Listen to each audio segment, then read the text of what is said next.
AD 52 ക്രൈസ്തവ സഭ കേരളത്തിൽ വന്നു വിശ്വസിക്കപ്പെടുന്നു. 52 കേരളത്തിൽ അഥവാ തിരുവിതാംകൂറിൽ ക്രൈസ്തവ സഭ സ്ഥാപിതമായി എന്ന് വിശ്വസിക്കപ്പെടുന്നു. ആധികാരിക രേഖകളില്ല. അന്നു മുതലുള്ളതായ 1900-2000 വർഷത്തെ ചരിത്രത്തിൽ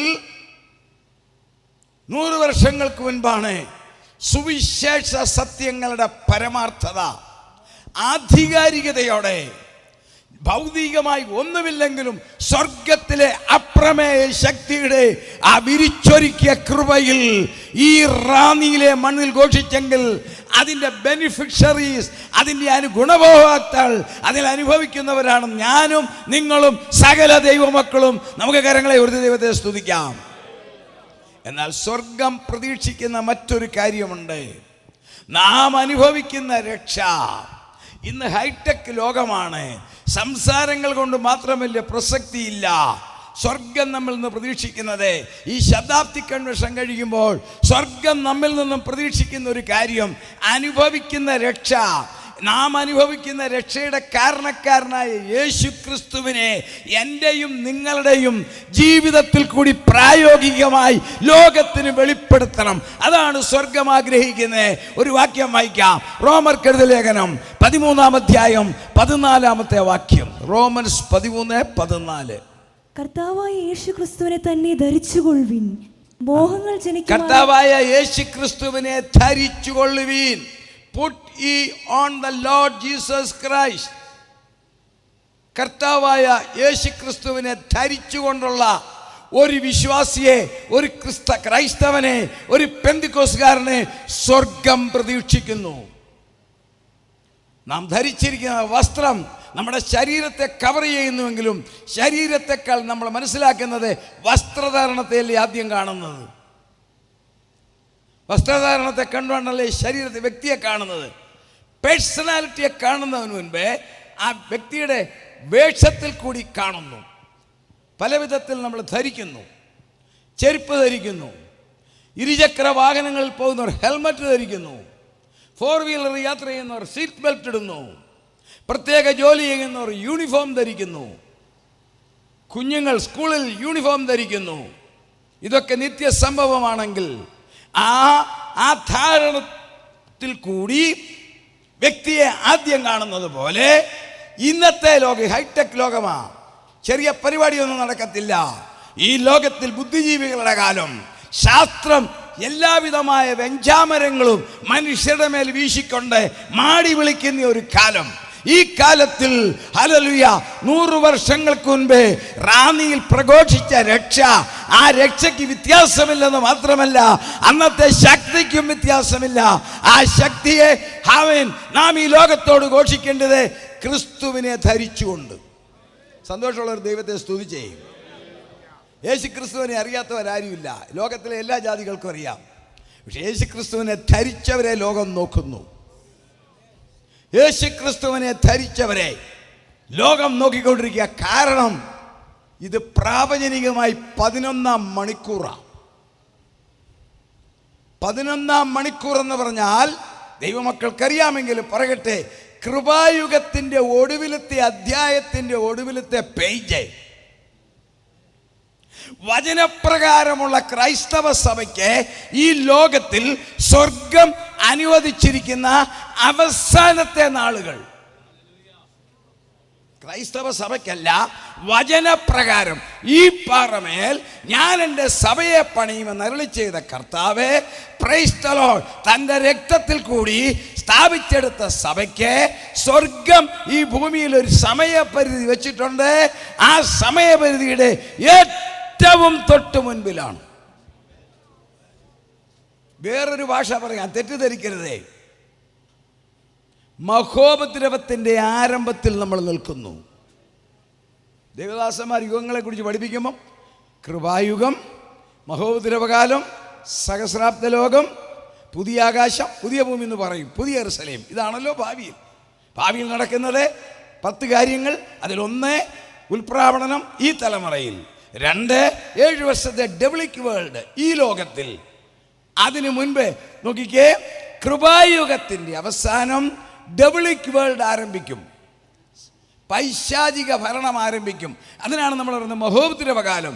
ഏതാണ്ട് അത് തുടങ്ങിക്കഴിഞ്ഞു എന്ന് പറഞ്ഞാൽ സഭ എടുക്കപ്പെട്ടെന്നല്ല, എതിർ ക്രിസ്തു വെളിപ്പെട്ടൊന്നുമല്ല.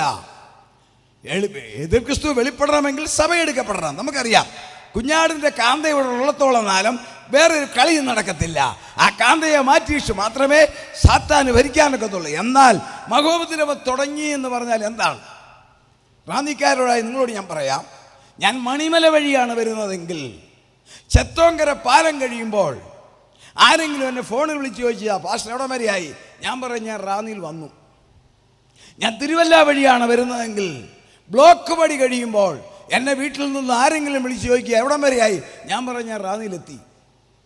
പക്ഷേ പ്രോപ്പർ റാന്നി വരണേ 1-2 കിലോമീറ്ററുടെ യാത്ര ചെയ്ത് നമ്മുടെ ഇട്ടിയപ്പാറയിലോ ബസ് സ്റ്റാൻഡിലോ വരുമ്പോഴേ യാത്രയാകത്തുള്ളൂ. നമ്മുടെ കേരളത്തിൻ്റെ തലസ്ഥാനമായ തിരുവനന്തപുരത്തേക്ക് പോകുന്നെങ്കിൽ ബസ്സിലോ കാറിലോ പോകുമ്പോൾ കേശവദാസപുരം കഴിയുമ്പോൾ ഇവിടുന്ന് ചോദിക്കുക അച്ഛാ എവിടം വരെയായി, ഞങ്ങൾ തിരുവനന്തപുരത്ത് വന്നെന്ന് പറയും. പക്ഷേ തിരുവനന്തപുരം വിവക്ഷിക്കുന്ന പ്രോപ്പർ തമ്പാനൂരോ റെയിൽവേ സ്റ്റേഷൻ്റെ അവിടോ ചെല്ലണമെങ്കിൽ പിന്നെയും 3-4 കിലോമീറ്റർ പോകണം. ഇതുപോലെ മഹോപദ്രവകാലം തുടങ്ങിക്കഴിഞ്ഞു, ആരംഭിച്ചു. ഒത്തിരി തെളിവുകളുണ്ടെങ്കിൽ അത് സമയപരിധി ഉണ്ടല്ലോ. അതുകൊണ്ട് അതിൻ്റെ ആരംഭിച്ചു എന്ന് പറയാൻ കാരണം എന്നാന്നുള്ള പറയാതിരിക്കാനൊക്കത്തില്ലല്ലോ.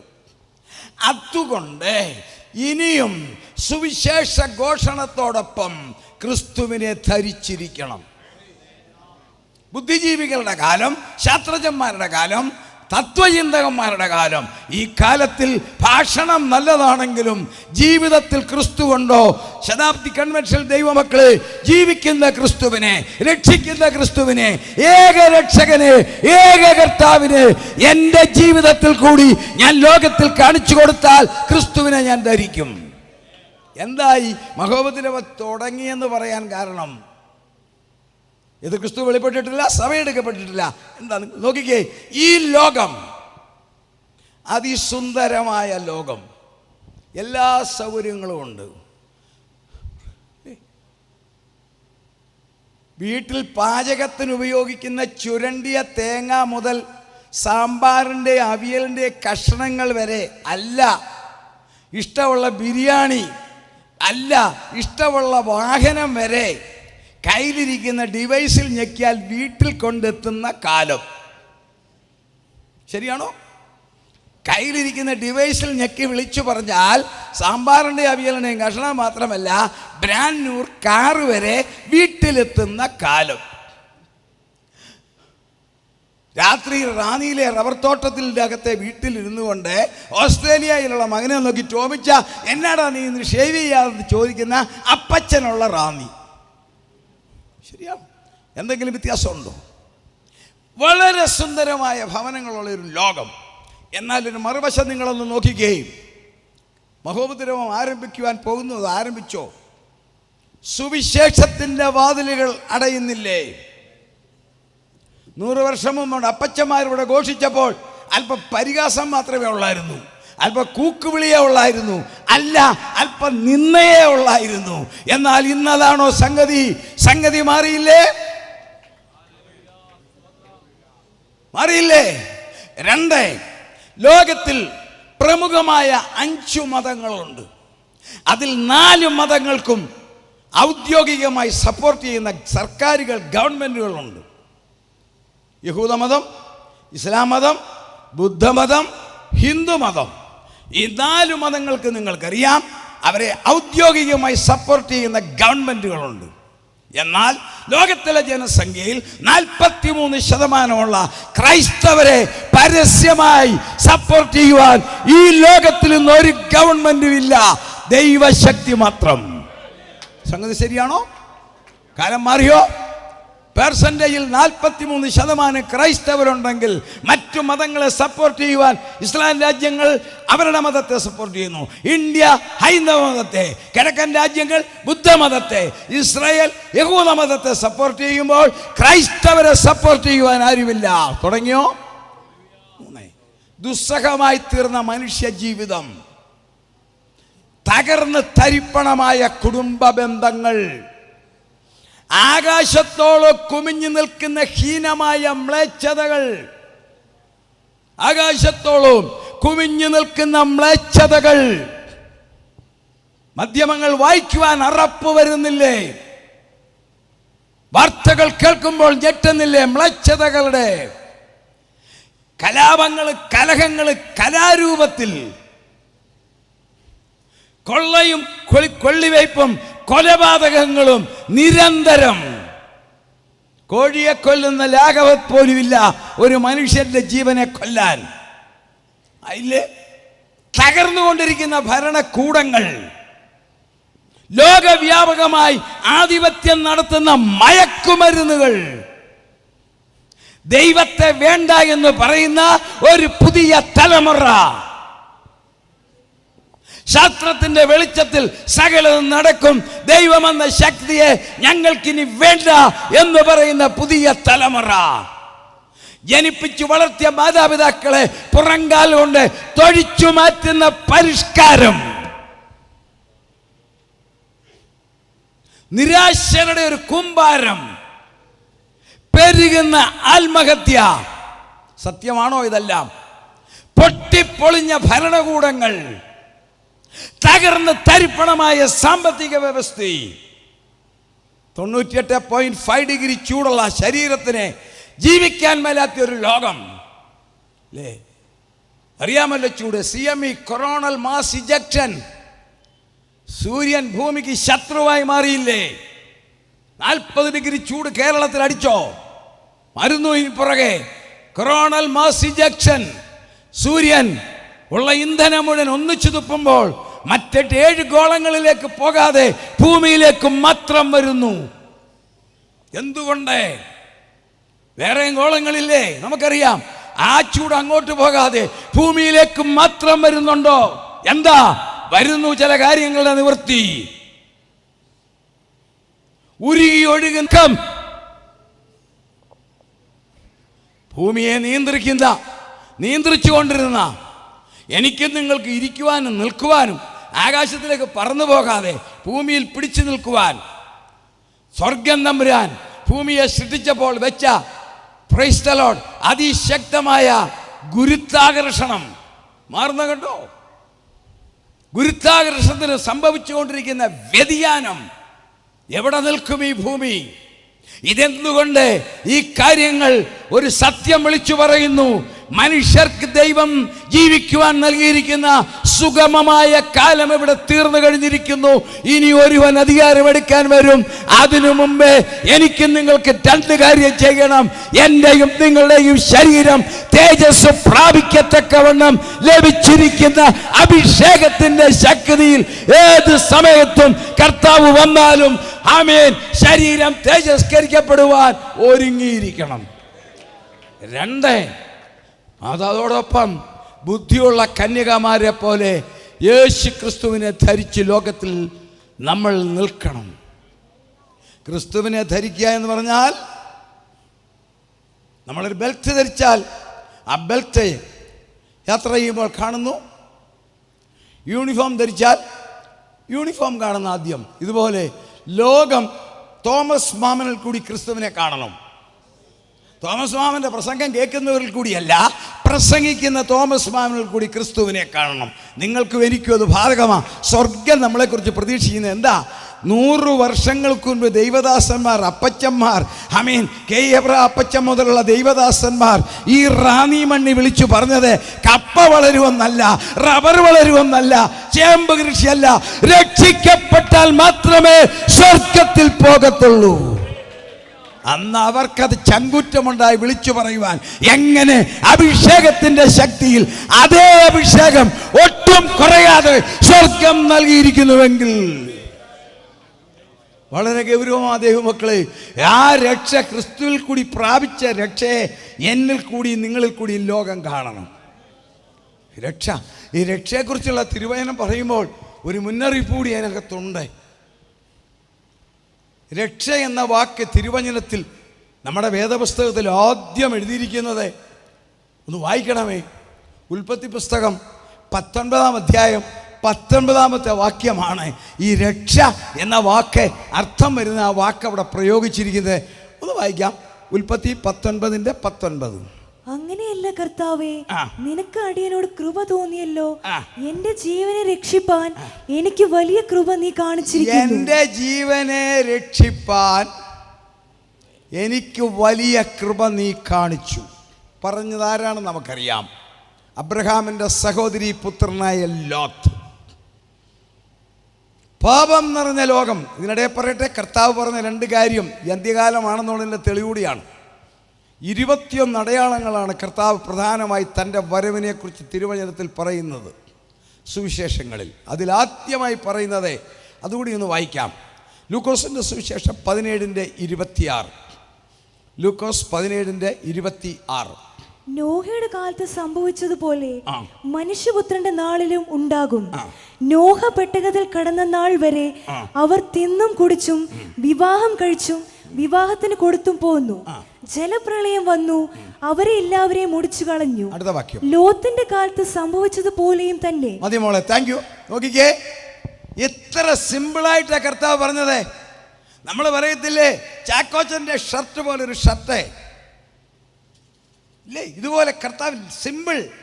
എൻ്റെ വരവേ നോഹയുടെ കാലത്തും പോലെ ലോത്തിന്റെ കാലം പോലെ.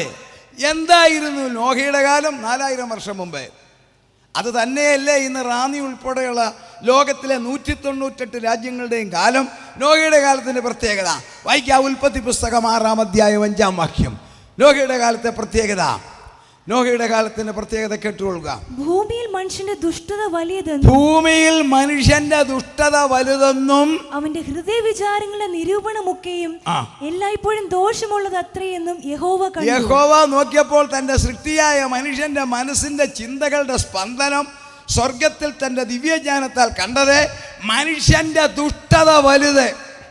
പ്രവൃത്തി 2, ഹൃദയ വിചാരങ്ങളുടെ നിരൂപണം ദോഷം. അതേ അനുഭവമല്ലേ ഇന്നത്തെ ലോകത്തിൽ? ഞാൻ നേരത്തെ പറഞ്ഞ കാര്യങ്ങൾ മുഴുവൻ പൊട്ടിപ്പൊളിഞ്ഞതും തകർന്ന മ്ലേച്ഛത, കലാപങ്ങൾ, കലഹങ്ങൾ, യുദ്ധങ്ങൾ, ചതിവ്, വഞ്ചന എല്ലാം എന്താ? നോഹയുടെ കാലത്തെ പോലെ ദുഷ്ടത വലുതായില്ലേ? ഹൃദയ വിചാരത്തിന് നിരൂപണങ്ങൾ ദോഷമല്ലേ? ഒരു പ്രത്യേകതയുണ്ട്. നോഹയുടെ കാലത്ത് എൻ്റെ വിശ്വാസത്തിൽ, എൻ്റെ അന്വേഷണത്തിൽ യൂണിവേഴ്സിറ്റി ഇല്ല, കോളേജില്ല. എന്നാൽ ഇന്നത്തെ കാലം കണ്ടോ, എന്ത് ഇഷ്ടം പോലെ യൂണിവേഴ്സിറ്റി, കോളേജ് വിദ്യാഭ്യാസം. അന്ന് ഇത്ര അറിവില്ല. ഇന്ന് അറിവുള്ള മനുഷ്യനാ. അവന് അന്നത്തേതിനേക്കാൾ ദുഷ്ടത കൂടിയോ? മനുഷ്യപുത്രന്റെ നാളാണോ? 2, ലോത്തിന്റെ കാലം അറിയാമല്ലോ. ലോത്തിന്റെ കാലത്തെ സംഭവം, അത് നിയമപ്രകാരം അനുവദിച്ചിരിക്കുന്ന 23ാമത്തെ രാജ്യമാണ് ഇന്ത്യ. വേദപുസ്തകം നമ്മളെ പഠിപ്പിക്കുന്നത് പ്രായപൂർത്തിയായ ഒരു പുരുഷൻ പ്രായപൂർത്തിയായ ഒരു സ്ത്രീയെ വിവാഹം കഴിച്ച് ജീവിക്കണം. അതല്ലാത്തതെല്ലാം വ്യഭിചാരമാണ് വേദപുസ്തക പ്രകാരം. എന്നാൽ നമുക്ക് സുപരിചിതമാ, സിസ്റ്റം മാറിയില്ലേ? ആ സിസ്റ്റം മാറിയെങ്കിൽ അതിന് പച്ചക്കൊടി കാണിക്കുന്ന 23ാമത്തെ രാജ്യമായി ഇന്ത്യ. അങ്ങനെയാണെങ്കിൽ ലോത്തിന്റെ കാലവും നോഹയുടെ കാലവും തൊട്ടു മുമ്പിൽ വന്നെങ്കിൽ ഈ തലമുറയിൽ ദൈവമക്കളുടെ നാൾ വരുന്നു. ഞാനും നിങ്ങളും സ്വർഗങ്ങളിലേക്ക് എടുക്കപ്പെടാൻ പോവുക. അവൾ ലോത്ത് പറയുക, നീ ലോത്തിലേക്ക് വരാം. രക്ഷയെക്കുറിച്ചുള്ള മുന്നറിയിപ്പാ. എൻ്റെ ജീവനെ രക്ഷിപ്പാൻ നീ വലിയ ദയ കാണിച്ചു. അന്ന് രാത്രിയുടെ അത്ഭുതമാണ് നടന്നത്. ആ ചരിത്രം അറിയാവുന്നതുകൊണ്ട് ആ രക്ഷയുടെ ലോത്ത് അനുഭവിച്ച ഒരു മഹത്വം പറയാനാണ്. ആ നാട്ടുകാരെല്ലാം കൂടെ തിക്കിത്തിരക്കിയ പട്ടണം അറിയാമല്ലോ. ചവിട്ടിപ്പൊളിച്ച് അകത്ത് കയറി അതിഥികളായി വന്ന ദൈവദൂതന്മാരെ ഭോഗിക്കാൻ തയ്യാറായി നിൽക്കുന്ന ഭയങ്കരന്മാർ, സ്വന്തം പെൺകുഞ്ഞുങ്ങളെ സ്പെയർ ചെയ്യാം എന്ന് പറഞ്ഞിട്ട് പോലും അവർക്ക് വേണ്ട. അത്ര ഭീകരന്മാർ നിൽക്കുമ്പോൾ ലോത്ത് ഒരു അന്യനാട്ടുകാരനാ, പരദേശിയ. ആ ലോത്തിനെ ഇല്ലായ്മയാൻ ശ്രമിക്കുമ്പോൾ സ്വർഗം നടത്തിയ അത്ഭുതം, ആ അത്ഭുതം എനിക്കും നിങ്ങൾക്കും ഇന്നും അനുഭവമാണ്. ലോത്തിനെയും കുടുംബത്തെയും ആ വന്ന ദൂതന്മാരെയും ഇല്ലായ്മ ചെയ്യാമെന്ന വിധത്തിൽ ചെയ്തപ്പോൾ സ്വർഗം ചെയ്ത പരിപാടി 2 കാര്യം. 1, അവർക്ക് അന്ധത വരുത്തി കണ്ണുപൊട്ടിച്ചെന്നല്ല, അവരുടെ കണ്ണിൻ്റെ റെറ്റാനയിൽ നിന്നും കോർണിയയിലേക്കുള്ള സസ്പെൻഷൻ നടത്തി തമ്പുരാൻ. റെറ്റാനയിൽ നിന്നും കോർണിയയിലേക്ക് ഒന്നും ചെല്ലുന്നില്ല, ഒരെണ്ണത്തിനും ഒന്നും കാണാൻ മേല. രണ്ട് വല്ലാത്തവന്മാരാ കഥക് ചവിട്ടി പൊളിക്കാതിരിക്കാൻ.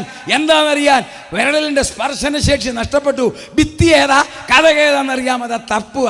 അങ്ങനത്തെ ക്രിസ്ത്യാനിയുണ്ട് ഇല്ലേ? രക്ഷ ഏതാ വീണ്ടും ഞാൻ ഏതാന്ന് പറയാൻ തപ്പുന്നവരുമുണ്ട്.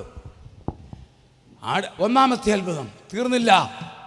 രണ്ടാമത്തെ, നീ എൻ്റെ ജീവനെ രക്ഷിപ്പാൻ. രണ്ടാമത്തെ സംഭവം, ഒരു ഓപ്ഷൻ കൊടുത്തു. നിനക്ക് ആരെങ്കിലും ഉണ്ടോ അറിയാമല്ലോ. ഉടനെ പറഞ്ഞു, ഉണ്ട്. പെൺകുഞ്ഞുങ്ങളുടെ പ്രതിസുത വരന്മാർ, അവരെ വിളിച്ചോണ്ടിരാൻ പറഞ്ഞു. ലോത്തെതിലിയാ പോയത്.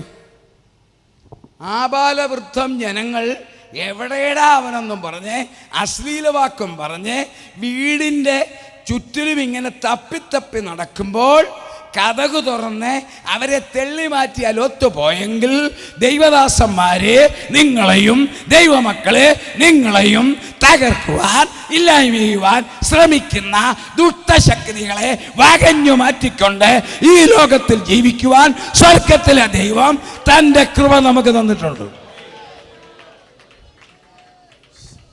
നോക്കിക്കേ, രണ്ട് അനുഭവം ലോത്തിനുണ്ടായി. രണ്ടനുഭവം. ഒന്ന്, ഒരു വലിയ ജനത വീട് കയറാതെ തമ്പുരാൻ്റെ പ്രൊട്ടക്ഷൻ. ആ പ്രൊട്ടക്ഷനാണ് എൻ്റെ നിങ്ങളുടെയും ജീവിതത്തിലും നമ്മുടെ കുഞ്ഞുങ്ങൾക്കും നമ്മുടെ ജോലിയിലും ദൈവദാസന്മാരുടെ ശുശ്രൂഷയിലും. പഠനത്തിൻ്റെ ചാതുര്യമല്ല, ദൈവത്തിൻ്റെ പ്രൊട്ടക്ഷൻ. രണ്ട്, അവരുടെ ഇടയിൽ കൂടി ജയോത്സവമായി പ്രതികൂലത്തിൻ്റെ നടുവിൽ നടക്കാം ക്രിസ്തുവിനെ ധരിക്കുന്നെങ്കിൽ. ലോത്ത് തിരിച്ചു വന്നു. അവരോട് പറഞ്ഞു, അവർ പറഞ്ഞു നമുക്ക് ഞാൻ ആ വിഷയത്തിലേക്കൊന്നും പോകുന്നില്ല. ദൈവദൂതന്മാർ പറഞ്ഞു, സൾഫർ ഞങ്ങൾ ആകാശത്തിൽ കൊണ്ടുവച്ചിട്ടുണ്ട്. നേരം വെളുക്കുമ്പോൾ സൂര്യൻ ഉദിക്കും. 6 മണിക്ക് സൂര്യൻ ഉദിക്കുമ്പോൾ UV അൾട്രാവയലറ്റ് രശ്മി അടിക്കും. സൾഫർ കത്തി താഴെ വീഴും, ഇത് കത്തിപ്പോവും. അതുകൊണ്ട് നേരം വെളുക്കുമ്പോൾ സ്ഥലം വിട്ടോണം. അവിടെ ഒരു വാക്യമുണ്ട്, വാക്യം നമ്മളെ സമയമില്ലാത്തതുകൊണ്ട്. ഉഷസ്സായപ്പോൾ ദൂതന്മാർ ലോത്തിനെ ബന്ധപ്പെടുത്തി. നോക്കിക്കേ, നാളെ വെളുപ്പിനെ 4 മണിക്കത്തെ ഫ്ലൈറ്റിന് നെടുമ്പാശ്ശേരിയിൽ നിന്ന് റാന്നി എന്നുള്ള അച്ചായൻ അമേരിക്കയ്ക്ക് പോകണമെങ്കിൽ ഇന്ന് ഉറങ്ങുമോ? ഇന്നലെ മുതൽ ഉറങ്ങത്തില്ല. അതവിടെ കിടന്ന് ഉറങ്ങുമോ? നാളെ രാവിലെ 7 മണിക്ക് സ്കാനിങ് ഉണ്ടെന്ന് പറഞ്ഞാൽ അമ്മാമ്മ ഇന്നലെ മുതൽ ഉറങ്ങത്തില്ല. ശരിയാണോ? ഒരു ഇൻ്റർവ്യൂ ഉണ്ടെന്നൊരു പെങ്കൊച്ചിനോട് പറഞ്ഞേ, അവൾ ഉറങ്ങത്തില്ല. യാഥാർത്ഥ്യമാണോ? ഇവിടെ കൺവെൻഷനെ പ്രസംഗിക്കണമെന്ന് പറഞ്ഞു, ഇന്നലെ ഞാൻ ഉറങ്ങിയില്ല. കാരണം വല്ല അനുഗ്രഹിതന്മാരായ ദൈവദാസന്മാരുടെ നടുവില ഈ കൊള്ളി പോലുള്ള ഞാൻ വന്ന് നിൽക്കേണ്ടത്. അപ്പോൾ ഉറങ്ങിയാൽ പറ്റുമോ? കിളി ചിന്തിച്ച്, ശ്രേഷ്ഠന്മാരായ ദൈവദാസന്മാരുടെ യുവാക്കളുടെ മുമ്പിൽ 86 വയസ്സ് കഴിഞ്ഞ് ഒരു കിളവൻ വന്ന് നിൽക്കണമെങ്കിൽ ചുമ്മാ വരാനൊക്കത്തില്ല. എന്താ? ഉറങ്ങിയില്ല. അങ്ങനെയാണെങ്കിൽ ഈ പട്ടണം കത്തും, ഇത് നശിക്കും, സൾഫർ മേളിലുണ്ട് എന്ന് പറഞ്ഞിട്ടോ അവിടെ താമസിച്ചത് ദർശനം പോയതുപോലെ. ദൈവത്തിൻ്റെ അനുഗ്രഹങ്ങൾ പ്രാപിച്ച ദൈവമക്കളെ, ഭൗതിക അനുഗ്രഹങ്ങളോ നേട്ടങ്ങളോ സൗഭാഗ്യങ്ങളോ കണ്ടുകൊണ്ട് അതിൽ രമിക്കാതെ, ബാങ്കിലെ ബാലൻസിൽ രസിക്കാതെ, ഉയർന്ന ജോലിയിൽ തൃപ്തിപ്പെടാതെ, നല്ലത് തന്നെ കർത്താവിൻ്റെ വരവ് തലമുറയില്ല. ആ രക്ഷ നമ്മൾ അനുഭവമാക്കണം. ലോകത്തിൻ്റെ സംഭവം നമുക്കറിയാം. രക്ഷിച്ചു, പക്ഷെ ഫലം അനുഭവിച്ചില്ല. രക്ഷിച്ചു, ഫലം അനുഭവിച്ചില്ല. രക്ഷ. രണ്ടാമത് രക്ഷ എന്ന് പറഞ്ഞാൽ യെശയ്യാവ് 59:1, ഇന്നും സകല മനുഷ്യർക്ക് ഒരു വാതിൽ തുറന്നിട്ടിരിക്കുന്നു. യെശയ്യാവ് 59:1 വായിക്കാം. രക്ഷിപ്പാൻ കഴിയാതെ വണ്ണം യഹോവയുടെ കൈ കുറുകിയിട്ടില്ല, കേൾപ്പാൻ കഴിയാതെ വണ്ണം അവന്റെ ചെവി മന്ദമായിട്ടും. ആരെങ്കിലും ഭാരത്തോടെ എന്നെ കേൾക്കുന്നെങ്കിൽ, ഈ ദൃശ്യമാധ്യമങ്ങളിൽ കൂടി വഴിയറിയാതെ തപ്പിത്തടയുന്ന ഒരു ആത്മീയ വിഷയത്തിൽ ജീവിതത്തിന് ഉത്തരം കിട്ടാതെ നിരാശയിൽ നോക്കുന്നെങ്കിൽ, ശരീരത്തിൻ്റെ രോഗങ്ങളും ഭാരങ്ങളും എല്ലാം അവിടെ ഇരിക്കട്ടെ, എൻ്റെ കർത്താവിൻ്റെ കൈ കുറിയിട്ടില്ല. രക്ഷ എന്താണ്? മത്തായിയുടെ സുവിശേഷം 1:21 വായിക്കാം. മത്തായിയുടെ സുവിശേഷം 1:21. അവൾ ഒരു മകനെ പ്രസവിക്കും. അവൻ തന്റെ ജനത്തെ അവരുടെ പാപങ്ങളിൽ നിന്ന് രക്ഷിപ്പാനിരിക്കൊണ്ട് നീ അവനെ യേശു എന്ന് പേരിടണമെന്ന് പറഞ്ഞു. യേശു, ജീസസ്, ജോഷുവ എന്നല്ല പല രീതിയിൽ പറയുന്ന തമ്പുരാന്റെ ഭൂമിയിലെ വെളിപ്പെടലിൻ്റെ, ദൈവം ഭൂമിയിൽ വെളിപ്പെട്ടതിൻ്റെ ഉദ്ദേശം മറ്റൊന്നുമല്ല, മനുഷ്യവർഗത്തെ പാപത്തിൽ നിന്നും രക്ഷിക്കുക. ആ രക്ഷയുടെ വാതിൽ ഇന്നുമുണ്ട്.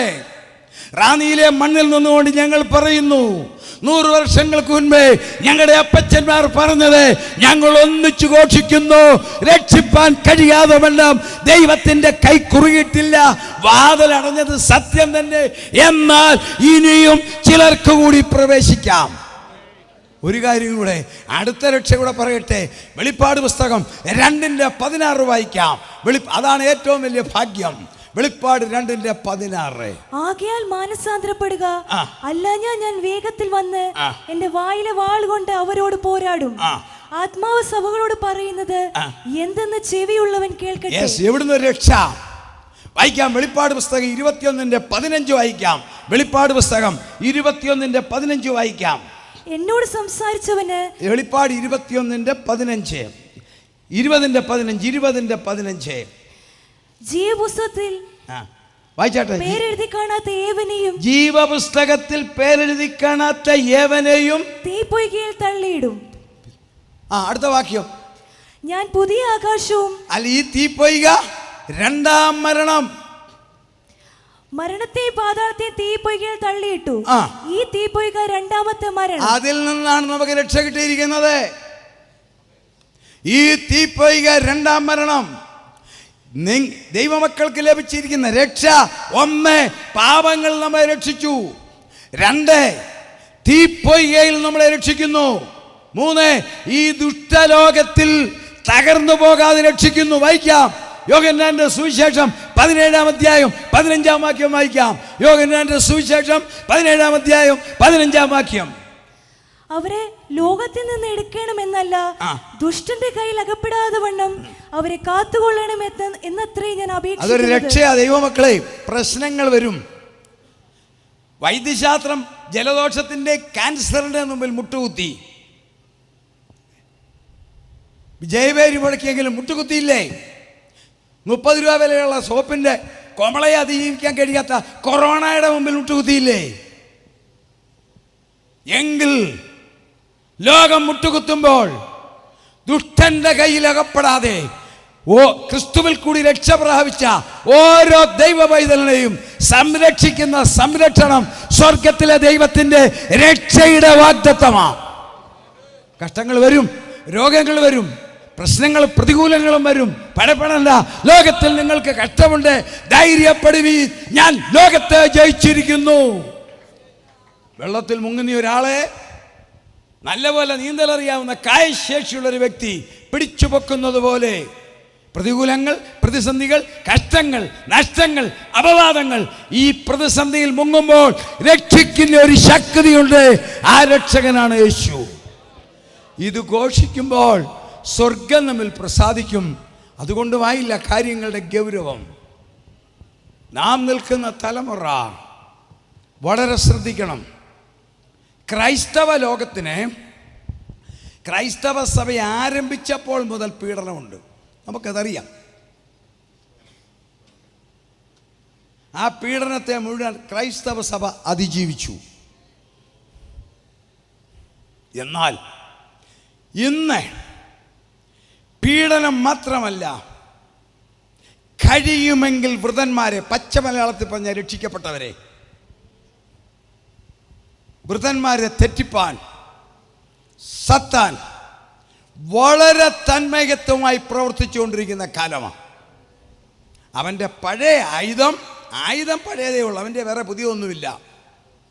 ഒറ്റ ആയുധമേ ഉള്ളൂ. പിന്നെ കാലാകാലങ്ങളിൽ അവൻ അതിൻ്റെ പെയിൻറ്റ് മാറ്റും. ഇപ്പോൾ അവൻ പഴയ ആയുധത്തിന് മെറ്റാലിക് പെയിൻ്റ് അടിച്ചിരിക്കുന്നത്. പഴയ ആയുധം തന്നെ. ഏതാണ് ഈ പഴയ ആയുധം? നോക്കിക്കേ, 30 ലക്ഷം ജനം, 1.25 കിലോമീറ്റർ ആഴമുള്ള കടൽ. അതൊന്നും പറയാൻ നമുക്ക് സമയമില്ല. എങ്ങനെ കയറി വന്നതാണ്? ചെങ്കടൽ പരിവേഷക്കാരെ അതിശയിക്കുന്നു. കടലിൻ്റെ അടി മുഴുവൻ ഒന്നുകിൽ പാറ, അല്ലെങ്കിൽ ചതുപ്പ്, അല്ലെങ്കിൽ ചെളി, ഉയർന്നും പൊങ്ങിയ പാറകൾ, പൂണ്ട ചെളി, 1/2 കിലോമീറ്റർ വരെ ചെളി, സ്ലമ്മേ. അങ്ങനെയാണ് അറേബ്യൻ കടൽ മുതൽ പസഫിക് സമുദ്രം വരെയുള്ള കടലിൻ്റെ അടിത്തട്ട്. എന്നാൽ അവർ അതിശയിപ്പിക്കുന്നു. ചെങ്കടൽ അന്നത്തെ ഈജിപ്തിൻ്റെ തലസ്ഥാനമായ ലക്ഷോർ മുതൽ ഇന്നത്തെ സൗദി അറേബ്യയുടെ പടിഞ്ഞാറേ കര വരെയുള്ള പ്രത്യേക സ്ഥലം, നമ്മുടെ ഈ ഹോളിൻ്റെ ഈ പന്തലിൻ്റെ 2 മടങ്ങ് വീതിയിൽ അത്രയും സ്ഥലം ദൈവമക്കളെ അന്നും ഇന്നും പഞ്ചസാര മണൽ. ഞാനതിൻ്റെ വീഡിയോഗ്രാഫ് കണ്ട് എഴുന്നേറ്റ് നിന്ന് ദൈവത്തെ സ്തുതിച്ചു. ചെങ്കടൽ പരിവേഷക്കാർ വെളിപ്പെടുത്തിയതാ. കടലിൻ്റെ അടിയിൽ സ്ലമ്മേറിയ പാറകൾ, പുറ്റുകളുള്ളപ്പോൾ ഈ ഒരു പ്രത്യേക സ്ഥലം നമ്മുടെ ഈ മനോഹരമായ പന്തലിൻ്റെ ഡബിൾ വീതിയിൽ ലക്ഷോർ എന്ന് പറയുന്ന തലസ്ഥാനം മുതൽ സൗദി അറേബ്യയുടെ തീരം വരെ ഇന്നും പഞ്ചസാര മണൽ എങ്ങനെ വന്നു? സമുദ്രമുണ്ടാകട്ടെ എന്ന് യഹോവ കൽപ്പിച്ചപ്പോൾ തൻ്റെ മുൻനിർണയത്താൽ തനിക്കറിയാം കാലത്തുകവിൽ എൻ്റെ 30 ലക്ഷം കുഞ്ഞുങ്ങൾ ഓടിക്കയറണം. 120 വയസ്സുള്ള അപ്പച്ചനും 3 വയസ്സുള്ള കുഞ്ഞും പ്രായമുള്ളവരും ഇല്ലാത്തവരും ഓടിക്കയറുമ്പോൾ ഒരൊറ്റ എണ്ണം സ്ലിപ്പ് ചെയ്ത് വീഴാതിരിക്കാൻ അന്ന് പഞ്ചസാര മണൽ വിരിച്ച ദൈവമാണെങ്കിൽ എൻ്റെയും നിങ്ങളുടെയും ജീവിതത്തിൽ ഉഴർച്ച വരാതിരിപ്പാൻ, തകർച്ച വരാതിരിപ്പാൻ ഇന്നും കരുതലിൻ്റെ പഞ്ചസാര മണൽ വിരിക്കും. അത് അനുഭവിക്കുന്നവരെന്ന് കരങ്ങളെ ഒരു സ്തുതിച്ചേ. അങ്ങനെ ആ പഞ്ചസാര മണലും കഴിഞ്ഞ് ഇങ്ങോട്ട് വന്നു, സന്തോഷിച്ചു. ആദ്യമേ ആൻറ്റി അപ്പെടുത്തു അല്ലേ, അറിയാമല്ലോ ആൻറ്റിയുടെ പേര്. പാട്ടുപാടി എല്ലാം കഴിഞ്ഞപ്പോൾ അടുത്ത സംഭവം, യഹോവയായ ദൈവം നോക്കിക്കോണം, സാത്താൻ്റെ പെയിൻറ്റിങ് നോക്കിക്കോണം, ഡ്യൂപ്ലിക്കേറ്റ് പരിപാടി. യഹോവയായ ദൈവം മോശയെ വിളിച്ചു. അത് അതിനേക്കാൾ അതിശയമാണ്. പുറപ്പാട് പുസ്തകം 19:16 വേഗം വായിക്കണം മോളെ. പുറപ്പാട് 19:16 വേഗം വായിക്കണം. എന്നിട്ട് 32 ഒന്നെടുത്ത് വെക്കണം. ഞാൻ പറയുമ്പോൾ വായിക്കണം, സമയം ലാഭിക്കാൻ. പുറപ്പാട് 19:12, 19:16 മൂന്നാം ദിവസം നേരം വെളുത്തപ്പോൾ ഇടിമുഴക്കവും മിന്നലും പർവ്വതത്തിൽ കാർമേഘവും മഹാഗംഭീരമായ കാഹളധ്വനി ഉണ്ടായി. പാളയത്തിലുള്ള ജനമൊക്കെ നടുങ്ങി. ദൈവത്തെ എതിരേൽപ്പാൻ മോശെ ജനത്തെ പാളയത്തിൽ നിന്ന് വിശദീകരിക്കണം. 7 പ്രതിഭാസം: തീയെ, മിന്നല്, ഇടിമുഴക്കം. തീയെ, ഇടിയെ, മിന്നല്, പുകയെ, ഭൂമി ഉൽക്കം. 7 സംഭവം. സൗദി അറേബ്യയുടെ വടക്ക് ഭാഗത്ത് ഇന്നും ചെന്നാൽ 3500 വർഷമായി അറിയാമോ, ഒരു വലിയ പ്രദേശം ഇന്നും കരിഞ്ഞു കിടക്കുക. ദൈവം ഇറങ്ങിയിടവാ. അങ്ങനെ ഇറങ്ങിയേ കൽപ്പന എഴുതി കൊടുക്കുമ്പോൾ താഴെ ഡ്യൂപ്ലിക്കേറ്റ്. പുറപ്പാട് 32:1 വേഗം വായിച്ചേ. പുറപ്പാട് 32:1. എന്നാൽ മോശെ പർവ്വതത്തിൽ നിന്ന് ഇറങ്ങി വരുവാൻ താമസിക്കുന്നതെന്ന് ജനം കണ്ടപ്പോൾ ജനം അഹരോന്റെ അടുക്കൽ വന്നുകൂടി അവനോട്, നീ എഴുന്നേറ്റ് ഞങ്ങളുടെ മുമ്പിൽ നടക്കേണ്ടതിന് ഒരു ദൈവത്തെ ഉണ്ടാക്കി തരിക. മതി, കണ്ടോ? ഇതാണ് ഡ്യൂപ്ലിക്കേറ്റ്. സത്താന്റെ അതേ ഡ്യൂപ്ലിക്കേറ്റ്. ഇന്ന് ഈ 11-ാം മണി നേരത്തെ തത്വത്തിൽ മഹോപദ്രവത്തിൻ്റെ ആരംഭ സ്വരങ്ങൾ കേൾക്കുമ്പോൾ, അല്ല, ഞാൻ ഒന്നുകൂടി പറയാം, എൻ്റെയും നിങ്ങളെ സ്വീകരിക്കാൻ ആകാശത്തിൻ്റെ 2ാമത്തെ തട്ട് ഒരുക്കിയിരിക്കുന്ന ഈ സമയം, അതിനെക്കുറിച്ച് ഞാൻ വിശദീകരിക്കുന്നില്ല. ഇനി ഒന്നുകൂടെ പറയാം. പ്രപഞ്ചത്തിൻ്റെ വടക്ക് ഭാഗത്തു നിന്നും ഈ ആകാശത്തിലേക്കൊരു പ്രത്യേക ശക്തി ഇങ്ങനെ വരുന്നുവെന്ന് ശാസ്ത്രം കണ്ടുപിടിച്ചെങ്കിൽ ഈ രാജ്യമേത്രയും ഈ ദൈവദാസനെയും നിങ്ങളെയും എന്നെയും സ്വർഗത്തിലേക്ക് വലിച്ചെടുക്കുവാനുള്ള സ്വർഗീയ മാഗ്നറ്റിക് പവർ സ്വിച്ച് ഓൺ ചെയ്ത ഈ സമയം സാത്താൻ ഒരു മെറ്റാലിക് പെയിന്റ് പരിപാടി എന്നാണെന്നറിയാവോ? ഞാനൊരു വാക്ക് പറയാം: പാരലൽ ക്രിസ്ത്യാനിറ്റി, സമാന്തര ക്രിസ്തീയ ജീവിതം. ശരിക്ക് നോക്കിക്കോണം, ലോകത്തിലെ സകല സഭകളിലുമുണ്ട് സമാന്തര ക്രിസ്തീയ ജീവിതം, പാരലൽ ക്രിസ്ത്യാനിറ്റി. എന്താണെന്ന് കേൾക്കണോ? 1, രക്ഷിക്കപ്പെടാതെ രക്ഷയും പറഞ്ഞ് നടക്കുന്ന പുള്ളികൾ ഇല്ലേ? വേറെ ദൈവദാസന്മാരുടെ പക്ഷേ ജഡീകർ. രക്ഷയുടെ അനുഭവമില്ലാതെ രക്ഷിക്കപ്പെട്ടു എന്ന് പറഞ്ഞ് നടക്കുന്നവരില്ലേ ലോകം? ഉണ്ടോ? വിശുദ്ധി ദൈവസഭയ്ക്ക് ദൈവമക്കൾക്ക് തന്ന പരിവേഷം, ഞാൻ വിശുദ്ധനാകിയാൽ നിങ്ങൾ വിശുദ്ധനാകും. ഈ വിശുദ്ധി ഇല്ലാതെ എല്ലാ മാലിന്യങ്ങളും വഹിച്ചുകൊണ്ട് ആമേൻ മനോഹരമായ ഡ്രസ്സും ധരിച്ച് അലങ്കരിച്ച് അകത്തെ ചെളിക്കുമ്പാരവുമായി നടക്കുന്നവർ ഉണ്ടോ? Parallel Christianity. 3, ലോകം വേണ്ട, എനിക്കൊന്നും വേണ്ട എന്ന് പറഞ്ഞിട്ട് അതേ സമയത്ത് ലോകത്തിൽ തന്നെ കണ്ണു നട്ടിരിക്കുന്നവർ. ആഴമായിട്ട് ദൈവമക്കൾ ചിന്തിക്കണം. സമയത്തിന് പരിമിതി കൊണ്ട് വിശദീകരിക്കുന്നില്ല. ലോകം വേണ്ട എന്ന് പറയും, പക്ഷേ ലോകം മുഴുവൻ. 4, ദൈവിക സംസർഗത്തിൻ്റെ പ്രത്യക്ഷ അടയാളമാകുന്ന ആത്മീയ ആരാധന ഇല്ലാതെ ആരാധനയുടെ പേരിൽ കോമാളിത്തരവും ബഹളങ്ങളും ശബ്ദങ്ങളും സ്വരങ്ങളും ലൈറ്റിൻ്റെ പരിവേഷവും നിറങ്ങളുടെ പരിവേഷവും മാത്രം കാണിച്ച് മനുഷ്യനെ ചതിക്കുന്ന ക്രിസ്ത്യാനിറ്റി ഉണ്ടോ? ശ്രദ്ധിച്ചോ? Parallel Christianity. സ്വർഗത്തിലേക്ക് ദൈവമക്കൾക്ക് തന്നിരിക്കുന്ന ഇൻ്റർനെറ്റാ പ്രാർത്ഥന ആണോ? അതില്ലാത്ത ഭവനങ്ങൾ, പ്രാർത്ഥനയില്ലാത്ത ജീവിതം. അടുത്തതാ എനിക്ക് സങ്കടം. കർത്താവേ വരണമേ എന്ന് വെച്ചാൽ നാക്കുകൊണ്ട് പറയും, മനസ്സിൽ പറയും വരല്ലേ. ആമീൻ കർത്താവേ വരണമേ എന്നൊക്കെ ദൈവദാസന്മാർ പറയുമ്പം കയറി പറയെങ്കിലും അകത്തെ എന്നോട് പിണങ്ങരുത്. സത്യമാണോ? കർത്താവ് ഇപ്പോഴെങ്ങും വരല്ലേ, ഞാൻ അതുകൂടെ ഒന്ന് കണ്ടോട്ടെ, ഇതുകൂടെ ഒന്ന് ചെയ്തോട്ടെ, അങ്ങോട്ടൂടെ ഒന്ന് പൊക്കോട്ടെ, അതുകൂടെ കിട്ടിക്കോട്ടെ. അല്ല, ഇത് പാരലൽ ക്രിസ്ത്യാനിറ്റിയാ. കർത്താവ് വരണമെന്ന് പുറമേ പറയും. അതായത് നമ്മൾ നാടൻ ഭാഷ പച്ച മലയാളത്തിൽ പറഞ്ഞാൽ നോക്കിക്കേ, ഉച്ചക്കായപ്പോൾ ഒരു വിരുന്നുകാർ വന്നാൽ ഫോർമാലിറ്റി ചോദിക്കും, ചോറുണ്ടിട്ട് പോയാൽ പോരെയെന്ന്. ആണോ ദേവദാസനെ? ആത്മാർത്ഥതയിലാണ് പറയും ചോറുണ്ടേച്ച് പോകാൻ. ഇതങ്ങനെയല്ല പറയുന്നത്. ചോറുണ്ടിട്ട് പോയാൽ പോരെ. വരുന്ന പുള്ളി മാന്യനാണ് പറയും, ഇപ്പോഴാണ് ഞാൻ ചായ കുടിച്ച വേണ്ടെന്ന്. ഇത് തന്നെ ആമീൻ കർത്താവേ വരണമേ എന്ന് പറയും, അകത്തിപ്പിളെങ്ങും വരരുത്. Parallel Christianity. വിശ്വാസത്തിന്റെ അനുഭവമില്ലാതെ വിശ്വാസി എന്ന പേരും ധരിച്ച് നടക്കുന്നവർ. യേശു തമ്പുരാൻ പറഞ്ഞു, പിതാവേ അവർ ഞങ്ങളെപ്പോലെ ഒന്നാകണം. ഐക്യത പറഞ്ഞുകൊണ്ട് ഐക്യതക്കിട്ട് തുരങ്കം വെക്കുന്നവർ. ദൈവത്തിൻ്റെ സ്വഭാവം മനുഷ്യനിൽ പകർന്നു തന്നിരിക്കുന്ന സ്നേഹം, അതിനെ മുറിച്ചു മാറ്റി സ്നേഹത്തിൻ്റെ രുചിയില്ലാത്ത സ്നേഹം. അറിയാമല്ലോ, എനിക്ക് സമയം തീരുക. അമ്മച്ചിമാർക്കറിയാം പഴയ കാലത്ത് പാലപ്പം ഉണ്ടാക്കുന്ന എങ്ങനെയാണ്. ഇന്ന് പാലപ്പവും പാലുമായിട്ട് വല്ല ബന്ധമുണ്ടോ? ഇന്നല്ല ഈസ്റ്റപ്പം. ശരിയല്ലേ? ഇന്ന് രാവിലെ 3 ഈസ്റ്റപ്പം കഴിച്ചില്ലേ അച്ചായ? ചോദിച്ചപ്പോൾ പാലപ്പം, പക്ഷെ സംഗതി എന്നതാ ഈസ്റ്റപ്പം. ഇത് തന്നെ സ്നേഹത്തിൻ്റെ മധുരമയില്ലാതെ, സ്നേഹത്തിൻ്റെ അനുഭവമില്ലാതെ, സ്നേഹമെന്ന് പറയും ഐക്യതയില്ലാതെ ഐക്യതക്കിട്ട് തുരങ്കം വെക്കുന്നവർ. ഒടുവിൽ പറയട്ടെ, നേതൃത്വങ്ങൾക്കെതിരെ ആക്രോശിക്കുന്നവർ. പച്ച മലയാളത്തിൽ എഴുതി വച്ചിട്ടുണ്ട്, നിങ്ങളെ നടത്തുന്നവരെ അനുസരിച്ച് കീഴടങ്ങിയിരിപ്പീൻ. അവർ കണക്ക് ബോധിപ്പിക്കേണ്ടതാണ്.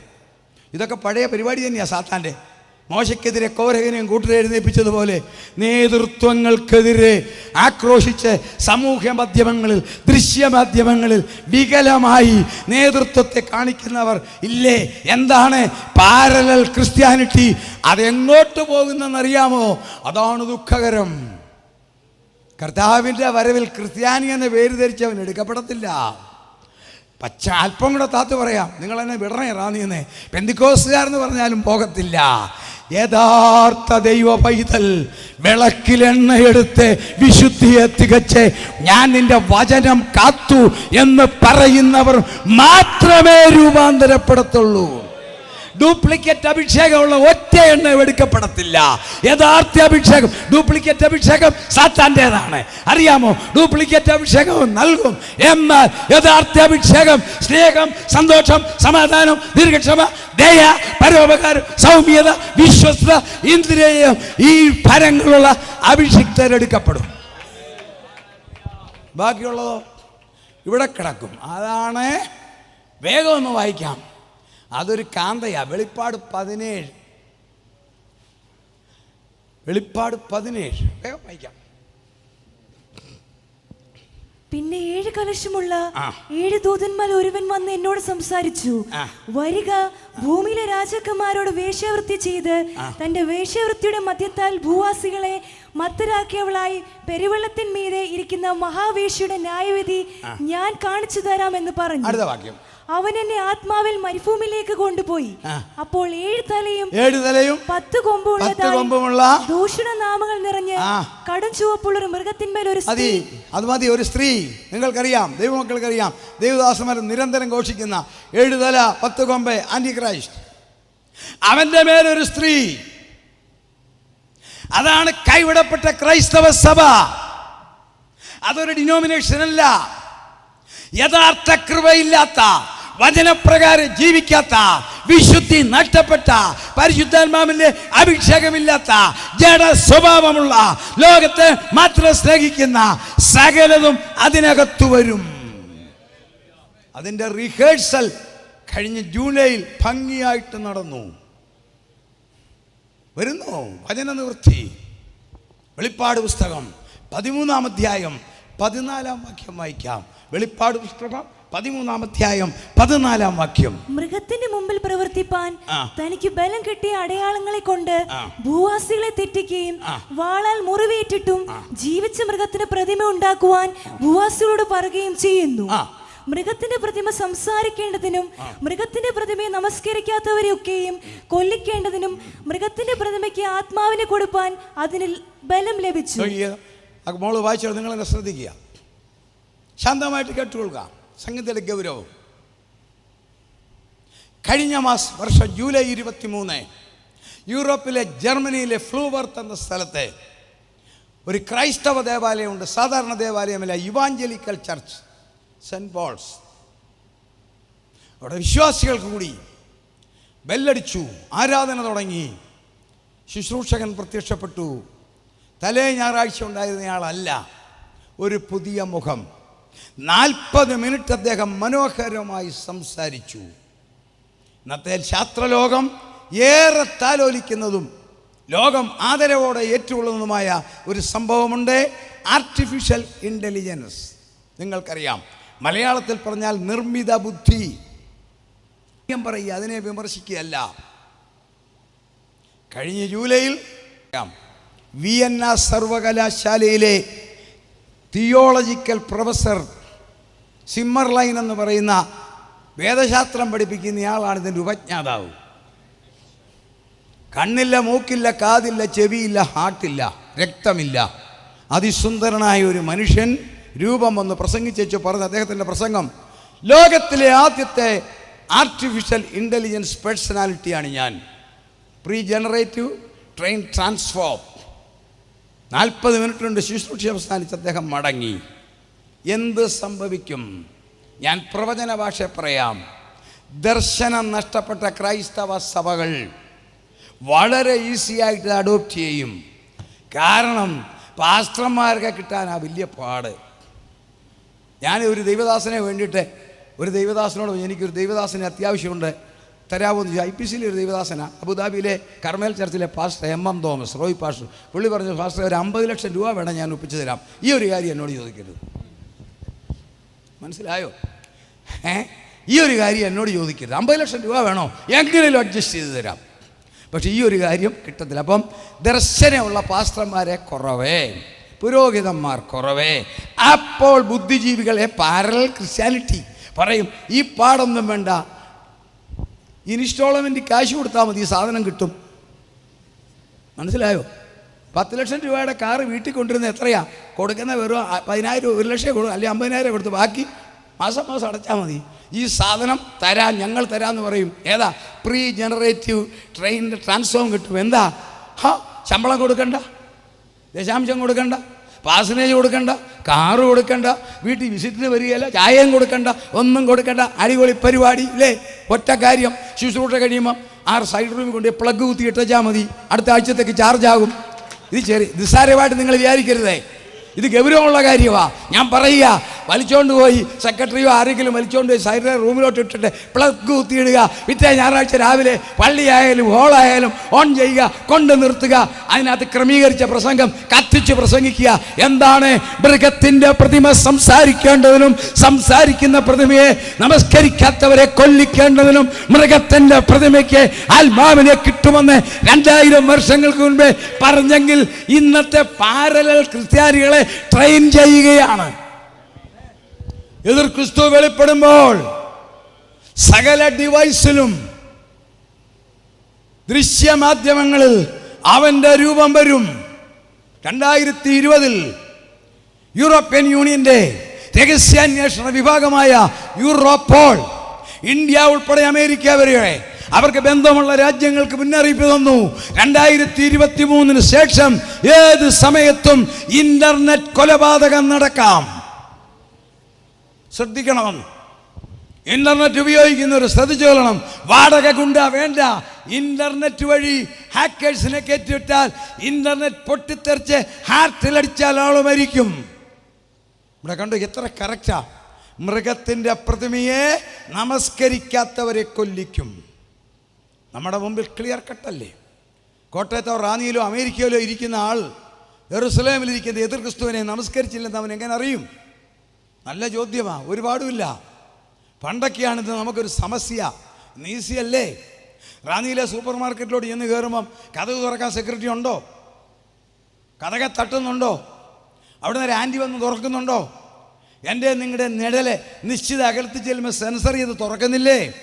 അത് തന്നെ അന്നത്തെ ജീവിക്കുന്ന പാരലൽ ക്രിസ്ത്യാനികൾ അവനെ നമസ്കരിച്ചില്ലെങ്കിൽ നിഴലടിക്കുമ്പോൾ മരിക്കുമെങ്കിൽ അതിൻ്റെ മുന്നോടിയാണ് ഈ പാരലൽ ക്രിസ്ത്യാനിറ്റി. ഭക്തിയില്ലാത്ത ക്രിസ്ത്യാനിത്വം, ഹല്ലേലൂയ, അഭിഷേകമില്ലാത്ത ആരാധന, വിശുദ്ധിയില്ലാത്ത ജീവിതം, രക്ഷിക്കപ്പെടാതെ രക്ഷ പറയുന്നവർ, ഐക്യതയ്ക്ക് തുറന്നു വെക്കുന്നവർ, നേതൃത്വങ്ങളെ ശരിവാരി എറിയുന്നവർ, ക്രിസ്ത്യാനിത്വത്തെ ദൃശ്യമാധ്യമങ്ങൾ കൂടി പരസ്യമായി ചെളിവാരി എറിയുന്നവർ എല്ലാം പാരലൽ ക്രിസ്ത്യാനിറ്റി. അതിൻ്റെ നടുവിൽ വിശുദ്ധരും നിഷ്കളങ്കരുമായി നിൽപ്പീ. ഇനിയുണ്ട് നിരവധി കാര്യങ്ങൾ. ഒരു കാര്യം കൂടെ പറഞ്ഞ് ഞാൻ അവസാനിപ്പിക്കുക, സമയം തീർന്നുകൊണ്ട്. എന്താണ് ഇന്ന് ഇസ്രായേലിൽ നടക്കുന്നത്? 2-3 കാര്യം ചിന്തിക്കാനായി ഞാൻ സമയം പോയി. എന്താണ്? കഴിഞ്ഞ ഒക്ടോബറിൽ തുടങ്ങിയതല്ലേ ഇസ്രായേൽ ഹമാസ് പോരാട്ടം. ഒരു വലിയ മർമ്മം വേദപുസ്തകത്തിലേക്ക്. ഞാൻ രാഷ്ട്രീയമല്ല പറയാൻ വരുന്നത്. ഒരു പാർട്ടിക്ക് സൈഡോ ഒരു രാജ്യത്തിന് സൈഡോ ഇല്ല. പ്രവചനം നിവർത്തിക്കാൻ പോകുന്നു, സഭയെടുക്കപ്പെടാൻ പോകുന്നു, തെളിയിക്കാൻ പോവുക. ഒക്ടോബറിൽ തുടങ്ങിയപ്പം പലരും പറഞ്ഞു ഒരാഴ്ച കൊണ്ട് ഇസ്രായേൽ അവരെ 0 ആക്കുമെന്ന്. എന്തിയേ? വല്ല 0 ആയോ? എന്താണ് ഈ യുദ്ധം? ഗാസയിൽ പൊരിഞ്ഞ യുദ്ധം. ഹമാസ് തീവ്രവാദികൾ ഇസ്രായേലിൽ ഒത്തിരി പേരെ കൊന്നൊടുക്കി. ആ വൈരാഗ്യം തീർക്കാൻ ബെന്യാമിൻ നെഹന്യാഹു തകർക്കല്ലേ? നിങ്ങൾ ആഴമായിട്ട് ചിന്തിക്കേ. ലോകരാജ്യങ്ങൾ എതിർക്കുന്നു. വല്ലതും നടക്കുന്നുണ്ടോ?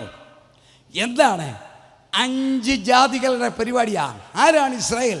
വായിക്കാം. ആവർത്തന പുസ്തകം 7-ാം അധ്യായം 6-ാം വാക്യം. ആവർത്തന പുസ്തകം 7-ാം അധ്യായം 6-ാം വാക്യം.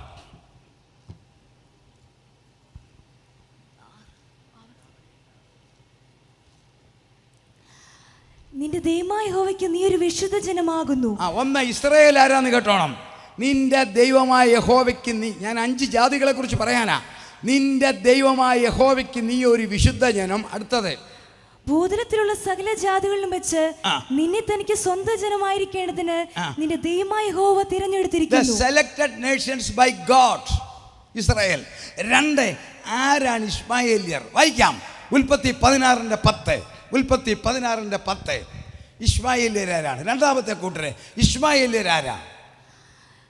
യഹോവയുടെ ദൂതൻ പിന്നെയും അവളോട്, ഞാൻ നിന്റെ സന്തതിയെ ഏറ്റവും വർദ്ധിപ്പിക്കും, അത് എണ്ണിക്കൂടാതെ വണ്ണം പെരുപ്പമുള്ളതായിരിക്കും. നീ ഗർഭിണിയല്ലോ, നീ ഒരു മകനെ പ്രസവിക്കും. യഹോവ നിന്റെ സങ്കടം കേൾക്കൊണ്ട് അവന് ഇശ്മായേൽ എന്ന് പേർ വിളിക്കണം. ഈ ഇശ്മായേല്യർക്ക് പേരിട്ടത് യഹോവയാ, അല്ലാതെ ഹാഗാർ അല്ല. തരംതാണ് കാണരുത്. യഹോവയ ഇശ്മായേലിന് പേരിട്ടത്. ദൈവത്താൽ തിരഞ്ഞെടുക്കപ്പെട്ട ജനം 1. 2, ദൈവത്താൽ നാമകരണം ചെയ്യപ്പെട്ട ജനം. അടുത്തത് ആരാണ്? ഏദോമിയർ, ഏശാവ്. ആവർത്തനം 2:3 മുതൽ ഒന്ന് വായിച്ചേ. ആവർത്തനം 2:3 മുതൽ. ആവർത്തനം 2:3 മുതൽ. നിങ്ങൾ ഈ പർവ്വതം ചുറ്റി നടന്നത് മതി, വടക്കോട്ട് തിരിവി.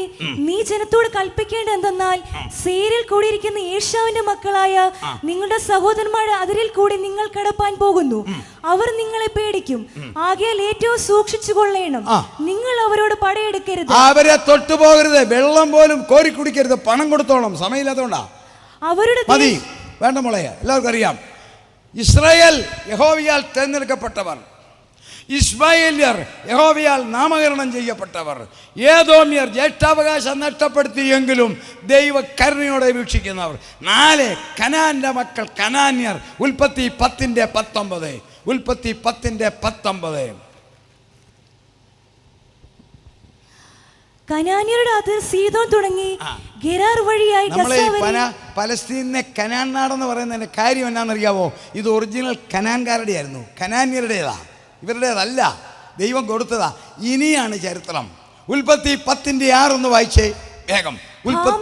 ഹാമിന്റെ പുത്രന്മാർ കൂശിന്റെ മക്കളാണ് കൂശ്യർ, എത്യോപ്യൻസ്. അടുത്തത് മിസ്രൈം അവിടെ നിൽക്കട്ടെ. അടുത്തത് പൂത്താണ്, ആഫ്രിക്കയുടെ പടിഞ്ഞാറ് ഭാഗത്തെ പൂത്യർ. അടുത്തത് തവാന്യർ. അടുത്തത് കൂശിന്റെ പുത്രന്മാർ. മതി. ഇനി ഈ മിസ്രൈമിന്റെ മക്കൾ ആരാ കേട്ടോണം. 13-ാം വാക്യം വായിക്കാം, നല്ല രസമാ അത് കേൾക്കാൻ. മിസ്രൈമോ ലൂദീം അനാമീം നഹാമീം നഫ്തൂഹീം പത്രൂസീം തസ്ലൂഹീം. ഇവരിൽ നിന്ന് ദൈവമക്കളെ ഒരിക്കൽ കൊച്ചു വായിക്കും. നിങ്ങൾ കേട്ടോ, നമ്മളെ പേരിടത്തില്ലേ? ചാക്കോച്ചൻ, ഐപ്പച്ചൻ, കുഞ്ഞച്ചൻ, കുട്ടച്ചൻ, ശോശാമ, മറിയാമ, അന്നാമ, ഏലിയാമ. ഈ പരിപാടി അവരെ ആദ്യം തുടങ്ങിയത്. ഒന്നോട് വായിച്ചേ, എല്ലാം പ്രാസത്തിലാ. വായിച്ചേ 6:13. ലുദീം അനാമീം ലഹാബീം നഫ്തൂഹീം പത്രൂസീം തസ്ലൂഹീം. അടുത്ത വാക്യം, ഇവരിൽ നിന്ന് ഫെലിസ്ത്യരുണ്ടായി. അതാണ് മിസ്രൈം. അതാണ് യാക്കോബ് ഹാമിന്റെ നാട്ടിൽ വന്നു, ഈജിപ്റ്റ്. ആ ഫെലിസ്ത്യരും കനാന്യരും കസിൻസ് ആണ്. അതുകൊണ്ട് അവർ വിവാഹം നടത്തി. പലസ്തീൻ്റെ തെക്ക് ഭാഗമായ ഗസ പലസ്തീൻ്റെ കയ്യിൽ. അതാണ് ഈ പലസ്തീൻ നാടെന്ന് പറഞ്ഞാൽ ഫെലിസ്ത്യരുടെ നാട്. കനാൻ നാടും കനാന്യരുടെ, പലസ്തീൻ ഫെലിസ്ത്യരുടെ നാട്. കർത്താവെ ജാതികളെ ഒടുക്കി നാട് കൊടുക്കുമ്പോൾ ഫെലിസ്ത്യരെ ഉന്മൂലനം ചെയ്തില്ല. ദൈവത്തിന് പദ്ധതിയുണ്ട്, നമുക്കറിയുന്നില്ല. അടുത്തത് കേട്ടോണം, കനാന്യരെ ഉന്മൂലനം ചെയ്തില്ല. അതവിടെ നിൽക്കട്ടെ. എന്താണ് ഇപ്പോഴത്തെ യുദ്ധം? ഗസയെ കയറി ആക്രമിച്ചു ഇസ്രായേൽ തീവ്രവാദികളുടെ പേരിൽ. തീവ്രവാദികൾ ലോകത്തിൽ, അമേരിക്കയിൽ തീവ്രവാദികൾ നൃത്തം ചവിട്ടി, ബോംബെയിൽ തീവ്രവാദികൾ നൃത്തം ചവിട്ടി. ഇല്ലേ, അങ്ങനെ തീവ്രവാദികളുടെ ഒരു കാലമാ. എന്നാൽ പതിവിന് വിരുദ്ധമായി എന്തുകൊണ്ട് ഇസ്രായേൽ, ഈ ഗസ എന്ന് പറയുന്നത് ഫെലിസ്ത്യരുടെ നാടാണ്. നമുക്കറിയാം, ശിംശോനെ കൊണ്ട് തളച്ചിട്ട ഗസ എന്ന് പറയുന്ന സ്ഥലം, അവിടെയാണ് ഇസ്രായേൽ ഇത്രയും പരിപാടി ചെയ്തിട്ട് എന്തുകൊണ്ട് തീർന്നില്ല? ദൈവമക്കളെ, കൺമുമ്പിൽ കാണാൻ പോകുന്ന കാര്യം അത് മാത്രം പറയാനാണ് ഞാൻ ഇത്രയും കാര്യങ്ങൾ എടുക്കുന്നത്. സഭ എടുക്കപ്പെടാറായോ ഇല്ലോ നിങ്ങൾ കണക്ക് കൂട്ടിക്കോ. സഭ എടുക്കപ്പെടും, എതിർ ക്രിസ്തു വെളിപ്പെടും. ഇസ്രായേലിന്റെ കയ്യിൽ നിന്നും അവന്റെ വിശുദ്ധ നഗരമായ ജെറുസലേം അറബികൾക്ക് കൊടുക്കും. തോമസ് മാമൻ പറയുന്നതല്ല, രാജു മേത്ര പറയുന്നതല്ല, എബി പാസ്റ്റർ പറയുന്നതല്ല. വചനം. 3 മതങ്ങളുടെ വിശുദ്ധ ഭൂമിയാകുന്ന ഇസ്രായേൽ, യെരുസലേം, ഏകദൈവത്തിൽ വിശ്വസിക്കുന്ന ഇസ്ലാമിൻ്റെയും യഹൂദൻ്റെയും ക്രിസ്ത്യാനികളുടെയും പുണ്യഭൂമിയാകുന്ന ജെറുസലേം ദൈവീക നിർണയപ്രകാരം ആർക്ക് കൊടുക്കും? അറബികൾക്ക് കൊടുത്തേ തീരൂ. ഈ യുദ്ധം നടത്തിയിട്ട് ഇത്രയും കാര്യങ്ങളായല്ലോ. ഏതെങ്കിലും അറബി രാജ്യം അനങ്ങുന്നുണ്ടോ? നിങ്ങൾ ശ്രദ്ധിച്ചോ? ഇറാൻ അറബി രാജ്യമല്ല, സിറിയ അറബി രാജ്യമല്ല, അതൊക്കെ ഇസ്ലാമിക് കൺട്രിയാ. ഒറ്റ അറബി രാജ്യം കാര്യമായിട്ട് അനങ്ങുന്നില്ല. എന്താണ് സംഭവം? ഞാൻ നിങ്ങൾ ഒരുങ്ങിക്കൂ, ക്രിസ്തുവിനെ ധരിച്ചവർ ഒരുങ്ങിക്കൂ. സഭ എടുക്കപ്പെടാൻ പോവുകയാണ്. ഇസ്രായേലിൻ്റെ കൈക്കൊഴയും. സപ്പോർട്ട് ചെയ്യുന്നവർ പുറകോട്ട് മാറും, അമേരിക്ക ഉൾപ്പെടെ കൈകൊഴയാൻ പോവുക. അപ്പോൾ ഇതെല്ലാം നൊടിനടയിൽ നടക്കാൻ പോകുക. സഭ എടുക്കപ്പെടും. എതിർ ക്രിസ്തു വെളിപ്പെടും, ഒത്തുതീർപ്പ് കൊണ്ടുവരും. എന്താണ്? ഇസ്രായേലേ, നിന്റെ ആഗ്രഹമാകുന്ന ദേവാലയം ഞാൻ പണിയിച്ചു തരാം. പകരം ചേട്ടാനിമാരല്ലേ, ജെറുസലേം അങ്ങോട്ട് കൂടെ വായിക്കാം. വെളിപ്പാട് പുസ്തകം 11-ാം അധ്യായം 1-ാം വാക്യം മുതൽ വേഗം വായിക്കാം. വചനം അറിയാവുന്നവർക്ക് പിടികിട്ടും. ഇതിനിടയിൽ നടക്കുന്ന സംഭവമാണ് കർത്താവിൻ്റെ വരവേ. വായിക്കാം. വെളിപ്പാട് 11:2. പിന്നെ ദണ്ഡ് പോലൊരു കോൽ എന്റെ കയ്യിൽ നിന്ന് കിട്ടി. കൽപ്പന ലഭിച്ചത്, നീ എഴുന്നേറ്റ് ദൈവത്തിന്റെ ആലയത്തെയും യാഗപീഠത്തെയും അതിൽ നമസ്കരിക്കുന്നവരെ അളക്കുക. ആലയത്തിന് പുറത്തുള്ള പ്രാകാരം അളക്കാതെ വിട്ടേക്ക. അടുത്ത വാക്യം. അത് ജാതികൾക്ക് കൊടുത്തിരിക്കുന്നു. ജാതികൾ പിടിച്ചെടുത്തല്ല, അത് ജാതികൾക്ക് കൊടുത്തിരിക്കുന്നു. വാക്യം. അടുത്ത വാക്യം. അവർ വിശുദ്ധ നഗരത്തെ 42 മാസം ചവിട്ടും. യഹൂദന്മാരല്ലാത്തവർ വിശുദ്ധ നഗരത്തിൽ നടക്കുമെന്നല്ല, ചവിട്ടും. ജെറുസലേം അറബികളുടെ കയ്യിൽ വരും.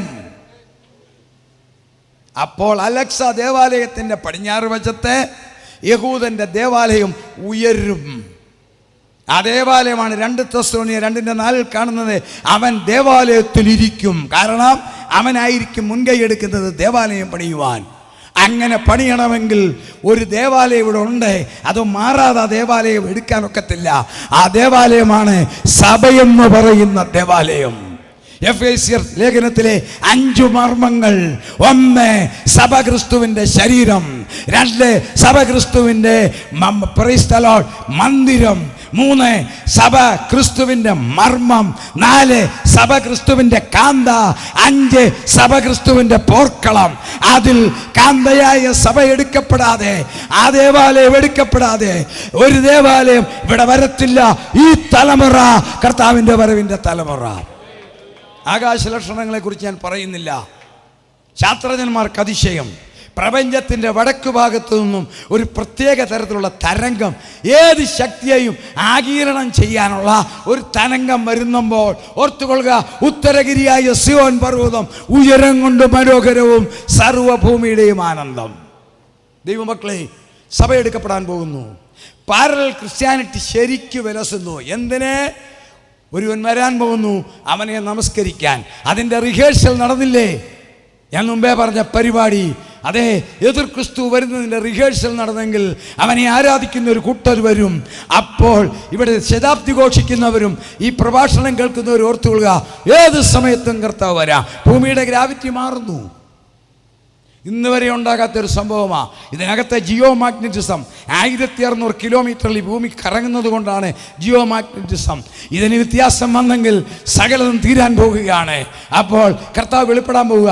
ഒറ്റ കാര്യം മാത്രം ഞാൻ ഒരിക്കൽ കൂടി പറയാം: കാത്തിരിക്കുന്ന വിശുദ്ധന്മാരെ എടുക്കപ്പെടത്തുള്ളൂ. ക്വാളിറ്റി നഷ്ടപ്പെട്ടാൽ കർത്താവിന് വേണ്ട. 10 കന്യകമാർ ഒരുങ്ങിയവരാ. ഒരേ ഹെയർ ഡ്രസ്, ഒരേ ഡ്രസ്സ്, ഒരേ ഉടുപ്പ്, ഒരേ ഡ്രസ്സ്, ഇല്ലേ? ഒരേ പൊക്കമായിരിക്കാം. പക്ഷെങ്കിൽ വിളക്കിൽ എണ്ണയുണ്ടായിരുന്നവർ മാത്രം എടുക്കപ്പെട്ടു. ഗോതമ്പിൻ്റെ ഇടയിൽ കള കയറി നിൽക്കുന്നു. കർത്താവ് പറഞ്ഞു, ഇപ്പൊ കള പറിക്കണ്ട, കാരണം ഗോതമ്പ് പോകും. അതുകൊണ്ടാണ് ഈ പാരലൽ ക്രിസ്ത്യാനിറ്റിയെ കർത്താവ് തകർക്കാത്തതിൻ്റെ കാരണം. ഇതിനകത്ത് നിൽക്കുന്ന ഗോതമ്പ് പോകും. അത് വരാതിരിക്കാൻ രണ്ടും കൈത്തോളം വളർന്നുകൊണ്ടിരിക്കുക. അതുകൊണ്ട് അനുഭവിക്കുന്ന രക്ഷ, പ്രശ്നങ്ങൾ പരിഹരിച്ചു തരുന്ന കർത്താവേ, രോഗം മാറ്റുന്ന കർത്താവേ, സകല അതിനു വേണ്ടിയിട്ടല്ല നമ്മൾ വന്നിരിക്കുന്നത്. സമ്പത്തുണ്ടാകാൻ വന്നതല്ല, നിത്യത പ്രാപിക്കാൻ വന്നിരിക്കുക. എങ്കിലും ആ കർത്താവിൻ്റെ കൃപയിലേക്ക് നമുക്കൊന്ന് നോക്കാം. ധൈര്യത്തോടെ ഞാൻ വിളിച്ചു പറയും, ഈ തലമുറയിൽ കർത്താവ് വരും. ധൈര്യത്തോടെ പറയും. കാരണം ഇസ്രായേലാകുന്ന അത്തി തളർത്തിട്ട് 74 വർഷം കഴിഞ്ഞു. കൃത്യം പറഞ്ഞാൽ 76 വർഷമായി. 1948 ഇസ്രായേലാകുന്ന അത്തി തളർത്തത്. കർത്താവ് പറഞ്ഞു, ഇതൊക്കെ സംഭവിക്കുവോളൂ, ഈ തലമുറ ഒഴിഞ്ഞു പോകത്തില്ല. 1948 ഇസ്രായേലാകുന്ന അത്തി തളർത്തെങ്കിൽ അന്നൊരമ്മച്ചി പ്രസവിച്ചെങ്കിൽ ആ കുട്ടിക്ക് വയസ്സെത്രയുണ്ട് നിങ്ങൾ കണക്കൂട്ടിക്കൊള്ളുക. 76. ആ 76 വയസ്സുള്ള തലമുറകൾ ഈ ലോകത്തിൽ ജീവിക്കുന്നു. 76 വയസ്സും അതിൽ കുറവുള്ളവരെല്ലാം ഒന്ന് കരങ്ങളെ ഉയർത്തിക്കേ. എനിക്ക് സന്തോഷത്തോടെ നിങ്ങളൊരു ഗുഡ് ന്യൂസ് പറയാനുണ്ട്. ഞാൻ കല്യാണാലോചനയൊന്നുമല്ല, ധൈര്യത്തോടെ കര ഉയർത്തിക്കൂ. 76 വയസ്സും അതിൽ കുറവുള്ളവർ കരങ്ങളെ ഉയർത്തിക്കേ, ധൈര്യത്തോടെ പറയാം. ഈ ഉയർത്തിയ കരങ്ങൾക്ക് സ്വാഭാവിക മരണം എപ്പോഴും ആർക്കും സംഭവിക്കാം. എന്നാൽ വചനപ്രകാരം ഈ ഉയർത്തിയവർക്ക് ശവപ്പെട്ടിയല്ല, കർത്താവ് ഗംഭീരനാദത്തോടും പ്രധാന ദൂതന്റെ ശബ്ദത്തോടും ദൈവത്തിന്റെ കാഹളത്തോടും സ്വർഗത്തിൽ നിറങ്ങി വരും. ഞാനും നിങ്ങളും തേജസ് പ്രാപിക്കും. ധൈര്യത്തോടെ. ഇന്നുവരെ ഈ അനുഭവമില്ലാത്ത ആരെങ്കിലും എന്നെ കേൾക്കുന്നെങ്കിൽ ഗായസംഘം മുന്നോട്ട് വരണം. മൽപ്രിയനെ എന്നുള്ള പാട്ടുപാടി ഒന്ന് ആരാധിക്കണം. തയ്യാറായിക്കേ. ഇന്നുവരെ യഥാർത്ഥ രക്ഷയുടെ അനുഭവമില്ലാത്ത ആരെങ്കിലും ഉണ്ടെങ്കിൽ, ഇനിയും ഒരു ഭാഷ കൂടെ ഞാൻ പറയാം. അറിയാതെ സാഹചര്യത്തിൻ്റെ സമ്മർദ്ദത്തിൽ അബ്ശലോമിൻ്റെ പുറകെ പോയതുപോലെ മനസാക്ഷി അറിയാതെ പരിഷ്കാരവാ അല്ലെങ്കിൽ പുരോഗതിയാ എന്ന് പറഞ്ഞ് പാരലൽ ക്രിസ്ത്യാനിറ്റിക്കകത്ത് കയറിയവരാരെങ്കിലും ഉണ്ടെങ്കിൽ, ആരാധനയുടെ ശക്തിയില്ലാത്ത ആരാധനയും വിശുദ്ധിയില്ലാത്ത ജീവിതവും, കർത്താവെ നീ വരണമെന്ന് പറഞ്ഞിട്ട് വരണ്ടെന്ന് പറയുകയും മനോഹരമായ സ്നേഹത്തിൻ്റെ മധുരമില്ലാത്ത സ്നേഹവും ആയിട്ട് നടക്കുന്നവരാരെങ്കിലും എന്നെ കേൾക്കുന്നെങ്കിൽ, സുഹൃത്തേ, അപകടമാ. ഇന്ന് രാത്രിയിലും ഒരു പിടിവള്ളിയുണ്ട്. 100 വർഷങ്ങൾക്ക് മുമ്പ് ഞാൻ കണ്ട അപ്പച്ചന്മാർ പ്രസംഗിച്ച യേശു. ആ യേശു ഇന്നും ഈ മാധ്യമത്തിലുണ്ട്. അവനെ സ്വീകരിച്ചാൽ നിത്യമരണം ഒഴിവാക്കാം. ക്യാൻസർ എന്നുള്ള രക്ഷയല്ല കർത്താവ് പറയുന്നത്, ഡയബറ്റിക് എന്നുള്ള രക്ഷയല്ല, നിത്യമരണം. ഈ തീപ്പൊയ്ക നിത്യമരണം. അതിൽ നിന്ന് ഒഴിവാകാൻ 2 വഴിയില്ല, ഒറ്റ വഴി മാത്രം, യേശുവിൽ കൂടി രക്ഷിക്കപ്പെടുക. നമുക്കൊന്ന് എഴുന്നേറ്റ് നിൽക്കാം. സമർപ്പിക്കാനുള്ളവർക്ക് സമർപ്പിക്കാം. അതിനുശേഷം ഗായസംഘം പാടുമ്പോഴൊന്ന് പാടി ആരാധിക്കാം. ഏത് രാജ്യത്തും ഏത് സ്ഥലത്തും എന്നെ കേൾക്കുന്ന സുഹൃത്തെ, സ്വന്തം മനസാക്ഷിയോട് ചോദ്യരെ, യഥാർത്ഥ ദൈവഭക്തിയിലാണോ പാരലൽ ക്രിസ്ത്യാനിറ്റിയുടെ സ്വഭാവം വല്ലതും വന്നിട്ടുണ്ടോ? പരിഷ്കാരത്തിൻ്റെ പേരിൽ, പുരോഗതിയുടെ പേരിൽ വചനത്തിൻ്റെ ഭദ്രതയെ മാറ്റി അഭിഷേകത്തിൻ്റെ ശക്തിയുള്ള അന്യഭാഷയെ പരിഹസിച്ച് നിന്ദിച്ച് ആരെങ്കിലും ഉണ്ടെങ്കിൽ ധൈര്യത്തോടെ വിളിച്ചു പറയാം, എൻ്റെ യേശു ഇവിടെ ഉണ്ട്, എൻ്റെ കർത്താവ് ഇവിടെ ഉണ്ട്. നമുക്കൊന്ന് സമർപ്പിക്കാം.